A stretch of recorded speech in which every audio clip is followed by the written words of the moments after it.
আজকে আমরা ত্রিকোণমিতির সিরিজের একটা শর্টকাট দেখব। আজকে আমরা যে সিরিজগুলো দেখবো সেগুলো হচ্ছে সাইন এবং কসের যদি দ্বিঘাত থাকে, সাইন এবং কসের যদি দ্বিঘাত থাকে। যেমন এখানে দুই ধরনের প্রবলেম থাকতে পারে। একটা হচ্ছে পদ সংখ্যা যদি জোড় সংখ্যক থাকে, আর হচ্ছে পদ সংখ্যক যদি বিজোড় সংখ্যক থাকে। এক নম্বর প্রবলেমটা খেয়াল করো, এখানে পদ সংখ্যা আছে কয়টা? একটা, দুইটা, তিনটা, চারটা।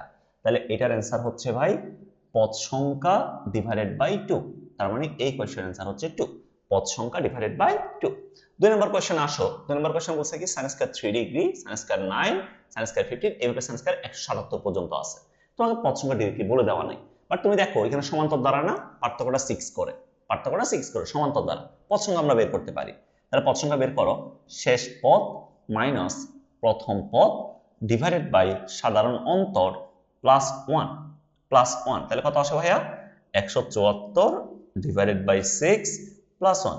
174 ডিভাইড বাই 6 মানে কত লেখা যায়? এখান থেকে লিখতে পারবো 29 প্লাস 1 ইকুয়ালস টু 30। মানে আমার কাছে এখানে 30টা পদ আছে, জোড় সংখ্যক পদ না? তো জোড় সংখ্যক পদ থাকলে আমার রেজাল্ট হচ্ছে পদ সংখ্যা ডিভাইডেড বাই 2। তার মানে এটা রেজাল্ট হচ্ছে 50, পদ সংখ্যা divided by 2।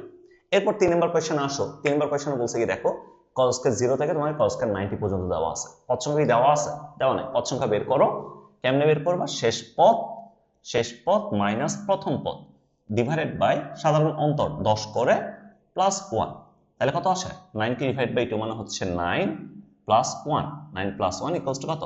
Equals to 10। Equals to 10। তাহলে আমার 10টা পদ দেওয়া আছে, জোড় সংখ্যক পদ। তাহলে পদ সংখ্যা ডিভাইডেড বাই 2, পদ সংখ্যা ডিভাইডেড বাই 2 রেজাল্ট কত? রেজাল্ট হচ্ছে 5। Result 5, that's it. এরপরে দেখো 4 নম্বর যে প্রবলেমটা আছে এটা একটু খেয়াল করো। 4 নম্বর প্রবলেমটা খেয়াল করো। 4 নম্বর প্রবলেম বলছে কি sin square 10 degree, sin square 20, এটা হবে না, জিনিসটা হবে না। sin square 80 plus sin square 90 এই পর্যন্ত দেওয়া আছে। আমরা যদি পদ সংখ্যা খেয়াল করি, শেষ পদ 90, প্রথম পদটা 10, পার্থক্যটা 10 করে প্লাস 1। তাহলে এখান থেকে কত আসে? 8 প্লাস 1 ইকুয়ালস টু 9। 9টা পদ আছে, মানে বিজোড় সংখ্যক পদ আছে। তো বিজোড় সংখ্যক যদি পদ দেওয়া থাকে তোমার কাছে কখনো, তাহলে তোমাকে একটু একটা জিনিস দেখতে হবে। সেটা হচ্ছে তুমি খেয়াল করবা, প্রথমে দেখবা লাস্ট পদ যেটা আছে এটার মান তোমার জানা আছে কিনা।